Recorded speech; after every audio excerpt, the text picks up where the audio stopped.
Kurnool parliament incharge. So నాకంటూ కూడా నాకు క్యాడర్ అంటూ ఉంటారు, నన్ను అభిమానించే వ్యక్తులు నా దగ్గరికి వస్తారు. వాళ్ళందరూ కూడా ఒక ఎంపీ దగ్గరికి ఎవరు వెళ్ళకూడదని ఎక్కడ రూల్ లేదు.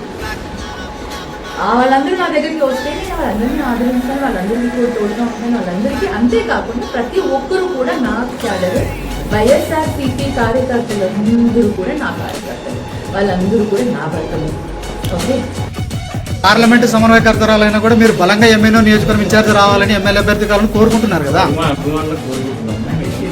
నేనేమో అంటే మంచి ఇన్ఛార్జ్ ఎంపీగా ఉన్నాను కాబట్టి నాకు నేను చేస్తున్నాను. ఆ ఫ్యూచర్ ఏమవుతుందో గాడ్ నోస్. నా దగ్గర అన్ని నియోజకవర్గాల నుంచి వస్తున్నారు. ఎస్, ఎమ్మిగనూరు నుంచి కొంచెం ఎక్కువగా ఉన్నారు. డెఫినెట్లీ ఎమ్మిగనూరు, నేను ఇక్కడ ఎమ్మిగనూరులోనే 2 years నేను ఇక్కడ ఉన్నాను. డెఫినెట్లీ ఆ అఫెక్షన్ అనేది, ఆ బాండింగ్ అనేది ఉంటుంది.